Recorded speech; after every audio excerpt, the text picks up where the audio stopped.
Welcome to the entertaining Talkin' Sports. What is going on, football fans? Back at it with another New York Giants video. And in this video, I'm going to be talking about the 2019 draft class for the Giants and how they have performed up to date. I did a video on this earlier in the season after week 3 and judged the players up to that point. I said I'd wait to the bye to get a better evaluation, and then I will have another one at the conclusion of the season. The New York Giants, of course, this year drafted 10 players. They had a ton of draft picks, 11 if you count the supplemental pick in Sam Beal. Now, you can't really grade a lot of these guys because they either A, haven't seen the field, or they haven't seen the field enough, Beal being one of them. There's really only 5 guys that you could grade because I can't grade Slayton or George Asafo-Ajay. They haven't been out there. Corey Ballantyne's been out there in special teams, and he's played a little bit in the slot, but we haven't seen enough of him either. Ryan Conley, unfortunately, suffered that injury at the beginning of the year, so he can't really be judged. Julian Love, hopefully he's going to be out there this week. He's getting first-team reps, but again, can't judge that pick either or how he's performed so far up to date. There's 5 players that you can who have gotten a good amount of playing time, and that, of course, being the quarterback Daniel Jones, Dexter Lawrence, and Deandre Baker, the 3 first-round picks. And there's mixed results there. And then, of course, you got the 3rd-round pick in O'Shane Ximena, the edge rusher, as well as Darius Slayton, the wide receiver out of Auburn. So I will jump into each one of those 5 players, how they have done, both statistically through PFF and just in general on the football field, and how they have progressed throughout the season. The Giants, of course, coming out of the bye, they have 6 weeks that remain, and these players can improve. And we're going to get a look probably more so at Ballantyne going forward and Julian Love. So hopefully those players play a lot better, as well as Sam Beal. But we're going to talk about the 5 rookies who have gotten a lot of playing time over the course of the first 10 games for the New York Giants. And, of course, who else would we start with other than Daniel Jones? Daniel Jones, of course, was the 6th selection by the New York Giants. He was a controversial pick on the night of the draft. A lot of draft experts had him going late first round, early second round. Gettleman decided that he was the guy, and they took him over Josh Allen. And so far this year, up to date, there's been mixed results with Daniel Jones, but I think, in my opinion, there's been more good than bad, especially when you factor in he's had to play behind a subpar offensive line. Outside of the first 2 starts that he made, they have looked completely lost. Some of that due to injuries, and some of that you probably could put on Jones. I try to be fair, being that maybe he's not great at pre-snap adjustments, things of that nature. But that's things that you expect from a rookie. He's definitely had trouble with the cover 2 at times. And, of course, the fumbling issues. Those are the negatives. But he has shown the ability to have a very strong arm. Very strong might be he had a strong enough arm to get it done in the NFL. And the mobility is certainly there. And he's a smart player. I mean, his completion percentage is pretty solid for a rookie. And here are the PFF grades and what PFF has to say about him. They had him ranked 23rd. This, I think, was about 2 weeks ago when PFF came out with their rankings for the quarterback position. He may have risen a little bit since then. His current PFF grade is right around 65. He ranks above guys such as Sam Darnold. He's also above Josh Allen. So I looked at a lot of the quarterbacks that were either first or second year quarterbacks. Of course, he's below Lamar Jackson. He was actually below Baker Mayfield. But he's kind of in the middle. Kyler Murray's a little bit above him as well.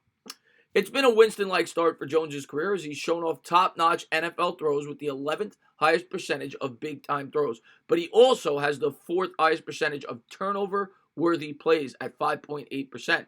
Jones has no fear throwing the ball down the field, even in a crowded pocket, and that leads to many of the highs and lows that have been prevalent in his first NFL action. If there's a big area of improvement, it's in the pocket, where Jones has a poor fumble grade of 28.5, and he's taken sacks on 18.8% of his pressure dropbacks, 11th highest in the NFL. So there you go. There's what PFF has to say about him, and I agree with most of that. I think he needs to improve on his pocket presence, but the arm is there, and we've seen him fit throws into tight windows. And one thing I love about Jones so far up to date in his career has been his confidence. He also is on pace to come close to breaking the rookie touchdown record set by Mayfield.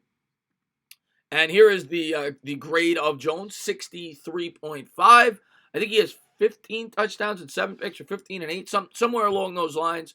Obviously the fumbles are a problem, but that is where he is. And overall, I'd probably grade him as a B or a B minus, somewhere in there. When you factor in he's had a poor offensive line and he's been able to have 2, 3, 4 touchdown games. He's certainly shown that he has that ability to take that next step next year and become a very good quarterback in the NFL. He's got to cut down on those turnovers. He has to get better in the pocket, and hopefully he takes that step next year. I think he certainly can. So overall, I'm going to give this pick a B or a B minus, somewhere in there so far for Daniel Jones up to date.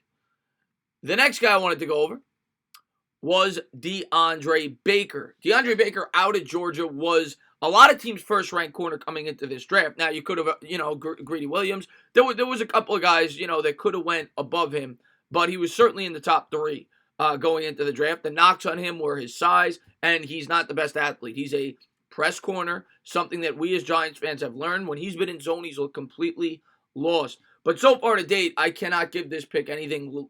I'm being nice with a D minus. I still think DeAndre Baker could be a good corner in this league. I'm not going to label him a bust yet. Corner is the hardest position to learn other than the quarterback coming into the NFL. So we have to realize he's getting thrown out there with an inexperienced secondary. He's going to make mistakes. Those quotes he came out with where he said he didn't know the playbook, or he, kind of said it. I'm paraphrasing a bit. Certainly hurt his stock as well. He's not been that good. As a matter of fact, he is the lowest graded cornerback in the NFL. So you could certainly give him an F grade. And the fact that the Giants traded up to get him does not look good on Gettleman so far up to date with this rookie class. And this is his stats. He has a grade of 32.2. That's nearly unheard of. That is very, very poor. And he needs to get better, or he will be replaced, in the starting lineup either this year or next year. So hopefully he gets better, but not a great start to DeAndre Baker's career. And there's how he ranks with the statistics. Still does not have an interception. And receptions allowed. He's allowed 35 receptions on 51 targets. That is not good. There's DeAndre Baker, and not a promising start to the young player's career. Next up, we're going to go with Dexter Lawrence. And this has looked to be a very good pick. A lot of Giants fans were not thrilled with this pick on draft night, being that he went 17th overall, being that we already had guys like Dalvin Tomlinson, B.J. Hill at that position. B.J. Hill seems to have regressed a bit this year, even though he did have a good PFF grade his last couple of games with the Giants. But Dexter Lawrence has really assumed the role of the leader of that defensive line, even in his rookie year, and has been the cream of the crop for this draft class, in my opinion. He has the highest PFF grade on the roster. I think it's 82.8. So he ranks near the top of the league, not just for rookies at his position, but overall. I think he's 5th or 6th for defensive tackles in PFF. So he is up to a great start for his career and looks to be a guy that could really take a huge step going forward for this team and will be a focal point of the defense for years to come. So got to love what you've seen out of Dexter Lawrence. And there are the numbers. At the D tackle spot, he does have 3 sacks, 4 fumbles. This, of course, does not show the, his ability to stuff the run and things of that nature, which is where he really excels and collapse the pocket.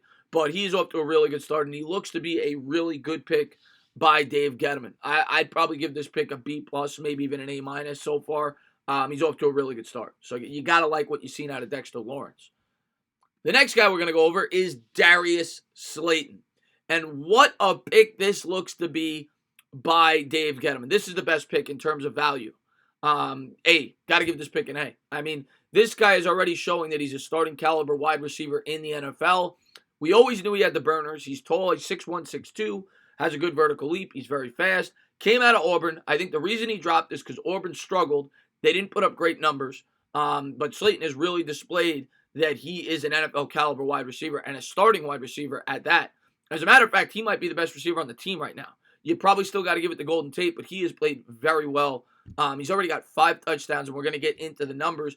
But the thing that impressed me most is last week, he displayed all the different types of routes, which is his weakness, right? At Auburn, he was really just a guy that ran curl patterns and fly patterns. He displayed all the, he had that huge crossing route catch over the middle. He displayed all the different tools against the Jets, in which he had, I think he had 10 catches for like 118 yards, something like that, and 2 touchdowns. And he's caught a lot of long touchdowns, showing that he could be a big play threat.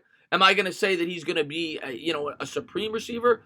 I'm not going to go that far yet, but I think he could definitely be a guy that will be a force to be reckoned with for the Giants for years to come at the wide receiver position. And there's his PFF grade at 64.9, which is very respectable for a guy that went as late in the draft as he did. And there are the numbers. He has 27 catches, 394 yards, and 5 touchdowns, which is tied for 9th in the league. So a great start to his career. Next guy up is Oshane Ximena, and he hasn't been talked about a lot.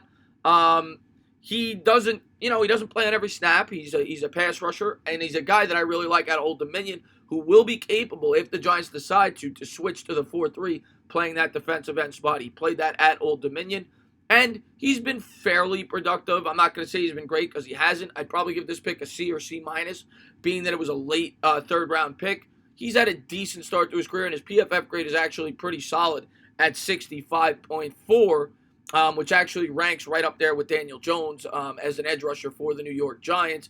And he does have 3 sacks on the year, like I said, in limited action. He's not out there on every snap, and maybe Ximena could be a guy that is, a focal point of this defense going forward. I wouldn't say it's a slam dunk or even close. The only guy that's a slam dunk for the defense going forward in this year's class is Dexter Lawrence, and Conley looked like he could have been before that injury. We'll have to wait and see. Hopefully Deandre Baker improves. He needs to improve a whole lot, and we'll see what we got out of Oshane Ximena. Lorenzo Carter, the second-year pro, has been rather disappointing this year, has not taken that step forward. But Ximena has been about what you probably should have expected for a late third-round pick, getting the time that he has for the Giants. He's shown some good, some bad. But, yeah, overall, that's the draft class, and it's been a solid draft class, much like last year. Obviously, Daniel Jones has been solid. He's been good. Dexter Lawrence and Darius Slayton have been great. Conley suffered a bad injury. Like I said, we still got to get a look at some of these other guys, Sam Beal, Love, guys like that, before we could judge those players. Deandre Baker has definitely been the bad pick out of this class up to date, and hopefully he gets better. But that's my take on the rookie class, and we'll see how they do over their last 6 games. As always, if you liked what you watched, please subscribe, drop a comment, maybe give me a little thumbs up. Cheers.